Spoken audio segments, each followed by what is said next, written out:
느헤미야는 기원전 586년 에 이제 있었던 인물이에요. 에스라랑 동일한 인물, 아까 동영상에 나왔잖아요.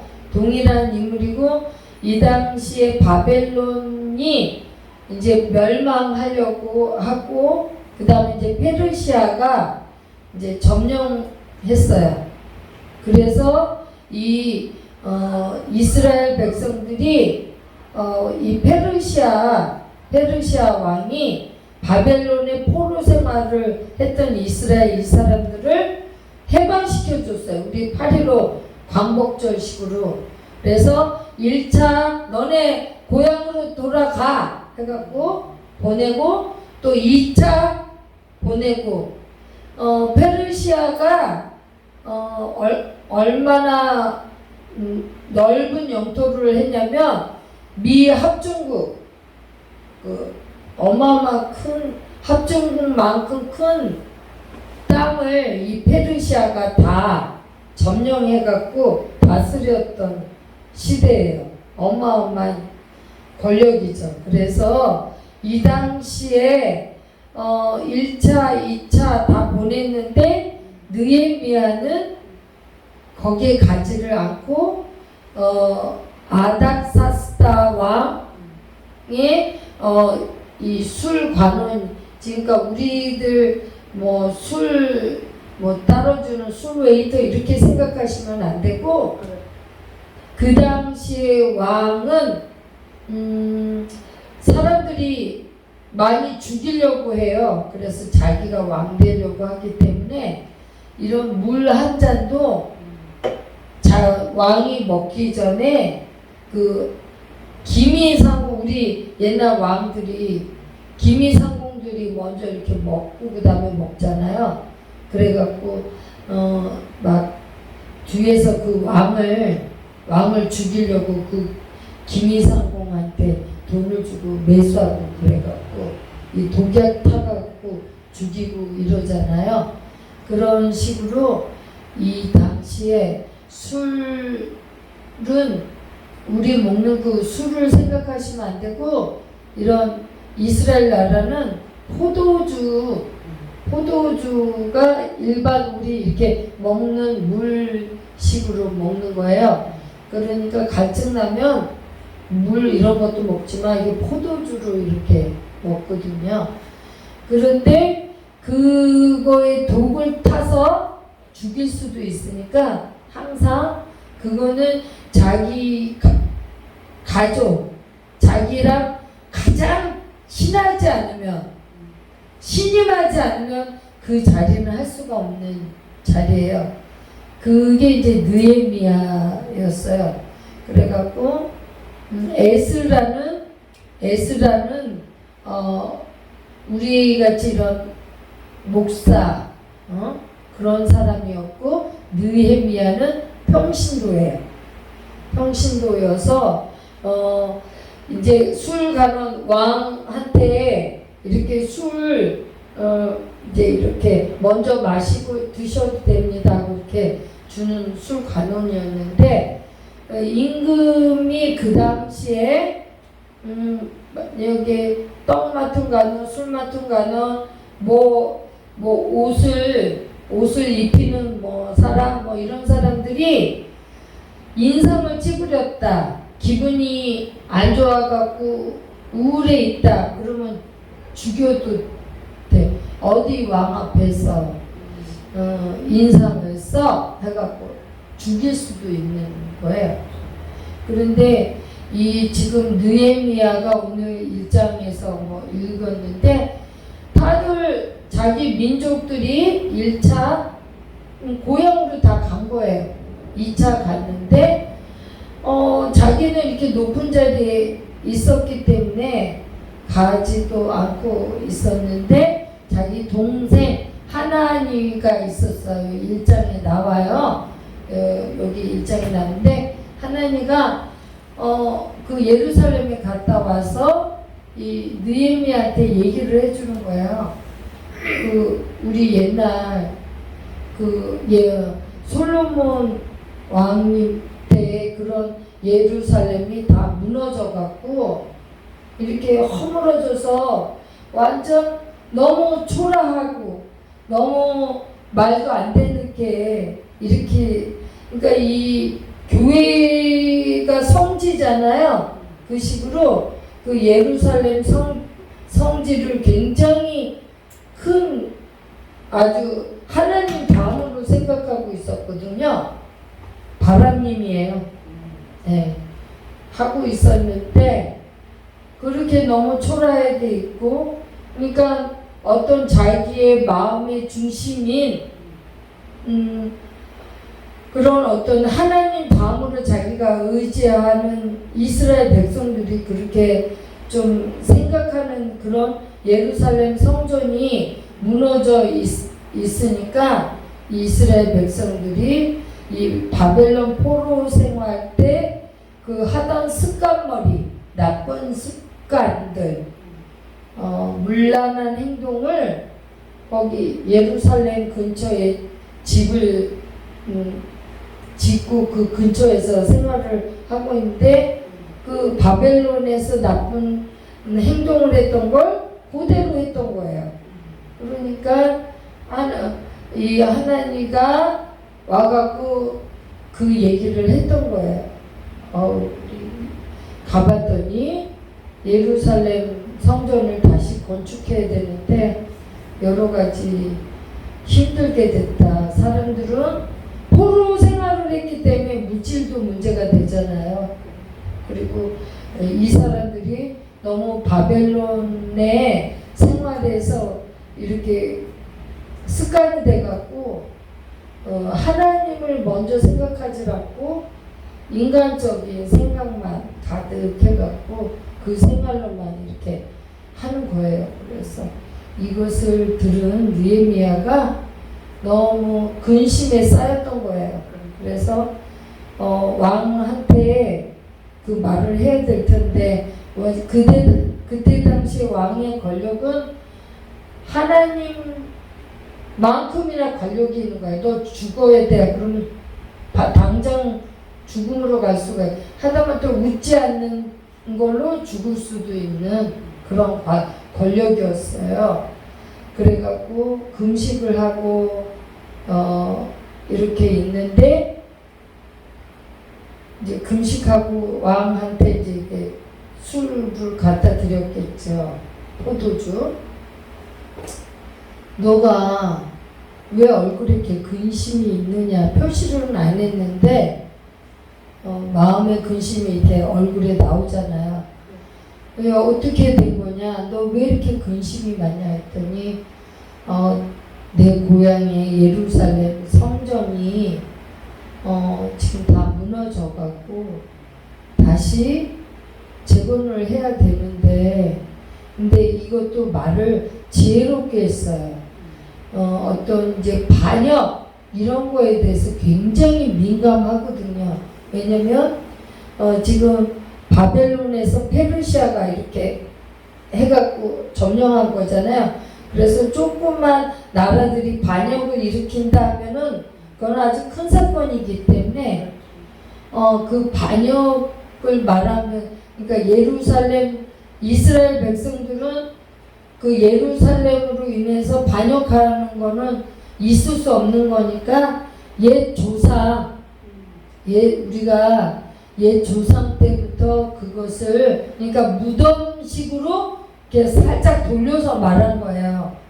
그런데 그 조상님이 만들어준 그 성이 지금 무너져서 제가 가서 이거를 건축을 해야 되는데 저한테 지금으로 말하자면 휴가를 주실 수 없나요?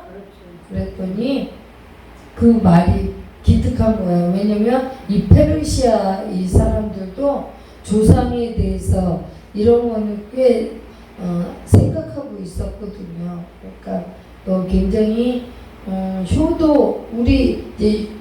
우리나라 식으로 말하자면 효도 문화를 말한 거죠.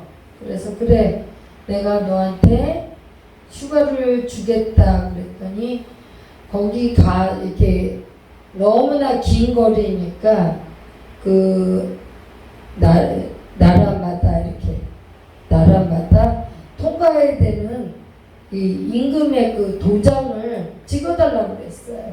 그랬더니 찍어주셨어요. 그래갖고 잘 통과해갖고 이제 성전 재건축을 하고 있는데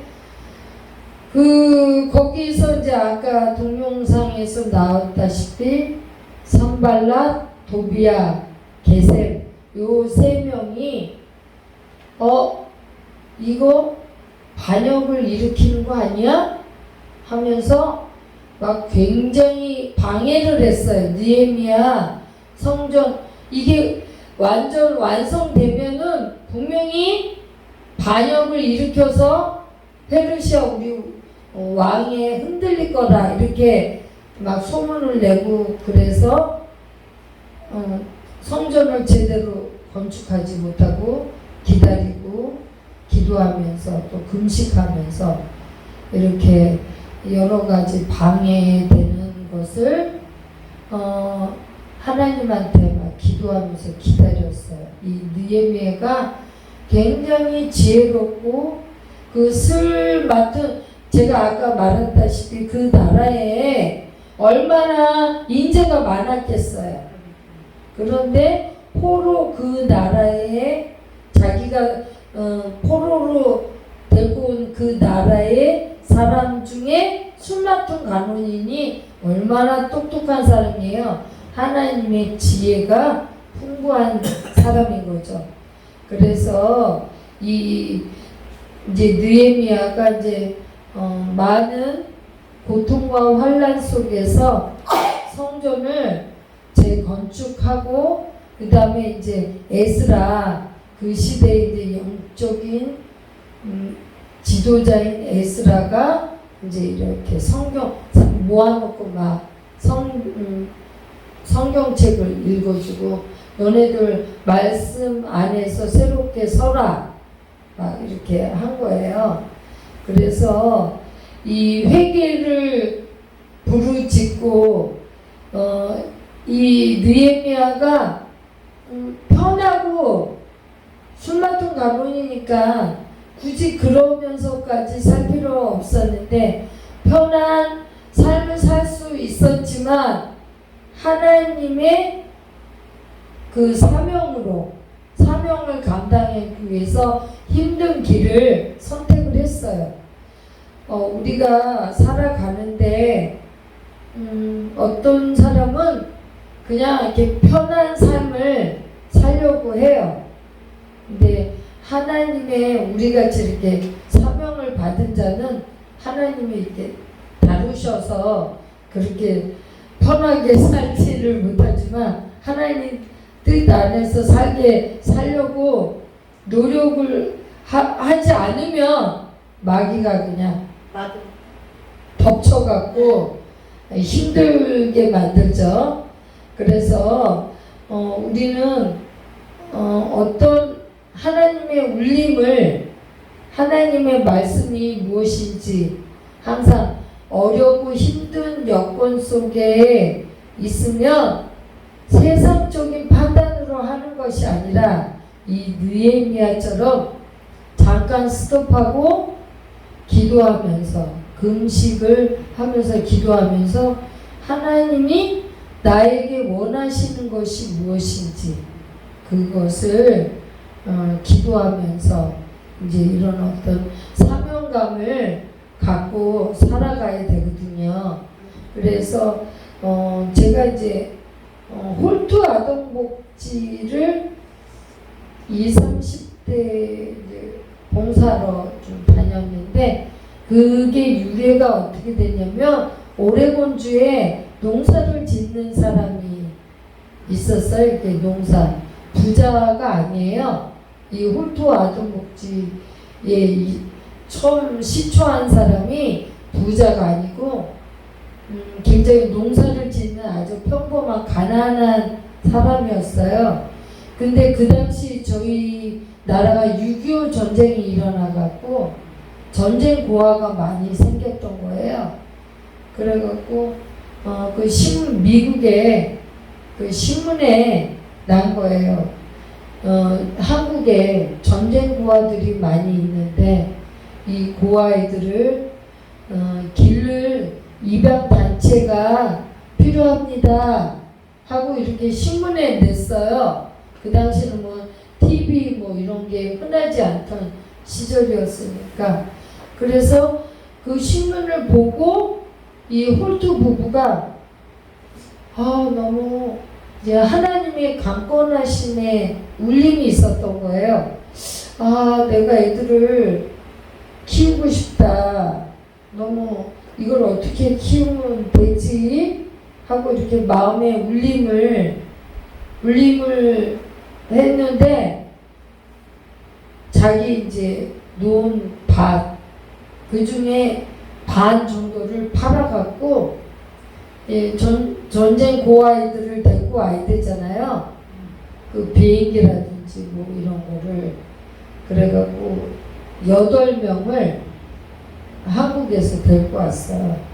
한국에서 데리고 와갖고 자기가 농사지은 그곳에서 이렇게 아주 하나님한테 기도하면서 이렇게 키우고 있었어요. 그랬더니 그게 소문이 난 거예요. 너무 착한 일을 하니까. 예. 그래갖고 이게 안 되겠다 하고 땅 전체를 팔아버리고 그냥 그거 올인해갖고 그 고아아이들을 전쟁 고아아이들을 길렀어요. 그랬더니 신문 막 이런 뉴스 이런 데서 홀트 아주 가난한 농부가 자기 땅을 다 팔고서 이렇게 선한 일을 합니다 하고서 후원 기부금이 엄청 생긴 거예요. 그래서 이제 홀트 아동복지가 생겼고 우리 한국에 저도 홀트 아동복지에 가서 이제 좀 봉사를 했거든요. 그런 우리가 어떤 눈으로 볼 때는 가난한 자가 어떻게 남을 봉사해? 그 일을 어떻게 해? 그런데 나의 일부를 하나님이 분명히 하실 거야 하고 내가 전진하게 되면 하나님께서는 나머지 일은 책임져 주신다는 거예요. 그러니까 하나님이 나에게 주신 사명이 무엇인지 그것을 이 마음속에 울림을 잘 들어야 되는 거죠. 그래서 이 홀트 아동복지가 우리 한국에서는 정말 대단한 복지죠. 왜냐면 그 전쟁 시절에 전쟁 고아이들을 다 수용했던 곳이 이 홀트 아동복지거든요. 그래서 우리는 이제 평소에 이 느헤미야는 평신도거든요. 평소에 이 느헤미야는 항상 기도하고 말씀 보고 하나님의 뜻이 무엇인지 항상 했고 그렇기 때문에 단번에 이제 아닥사스다 왕이 너 어떻게 무슨 뭐 때문에 이러냐 그래서 하면서 이렇게 바로 튀어나왔잖아요. 말을 저 조상님들 대대로 이렇게 말을 할 수 있었던 건 평소에 내가 계속해서 기도하고 마음속에 꿈을 꿨던 거예요. 그냥 하면서 조금 이따가 말씀드릴게요 이러면 땡인 거거든요. 평소에 내가 어떻게 행동하고 기도하고 어떻게 꿈을 꾸고 있으면 어떤 사람이 툭 쳤을 때 탁 나올 수 있어야 되거든요. 그러니까 평소에 내가 어떤 생각을 하고 어떤 마음을 갖느냐가 굉장히 중요해요. 우리 애들 보면 공부를 평소에 열심히 하는 애가 이렇게 어쩌다 이렇게 보면 졸고 있으면 얼마나 열심히 하면 피곤해서 저렇게 졸까. 그런데 맨날 빼들빼들 놀다가 이제 책 좀 보다가 이렇게 졸면 저거는 혼난 노니까 저렇게 피곤해서 좋지. 무슨 공부 때문에 그러겠어? 그렇게 생각을 안 하잖아요. 그러니까 평소에 나의 이미지가 중요하다는 얘기예요. 내가 성실하고 정직하고 매일매일이 안 보는 것 같지만 물론 하나님도 제 1번으로 보시지만 세상 사람들도 나의 매일매일을 봐와요. 매일매일 성실하고 정직하고 책임감 있게 행동하다 보면 어느 날인가 하나님이 기회를 주시는 거거든요. 그러니까 우리가 평소에 평일에 하나님이 보고 계신다는 코람데오의 신앙을 갖고 날마다 매일 반복된 생활이지만 그 생활에서 하나님이 나와 함께 하심을 믿고 하나님이 항상 나를 보고 계신다는 생각을 갖고 행동을 하고 말씀을 보고 기도하고 찬양하고 그러다 보면 콩나물이 물을 이렇게 주면은 뭐 그냥 다 빠지고 없는 것 같지만 나중에 이게 쑥쑥 자라져 있잖아요. 마찬가지로 저희도 매일매일 요 반복된 매일매일 말씀을 읽지만 뭐 그냥 물이 빠져서 뭐 자란 것 같지 않지만 어느 날인가 콩나물이 쑥쑥쑥 자랄 것처럼 우리도 이제 그렇게 쑥쑥쑥 자랄 거. 그러니까 매일매일이 중요하다는 거예요. 매일매일 우리 매일매일 하나님이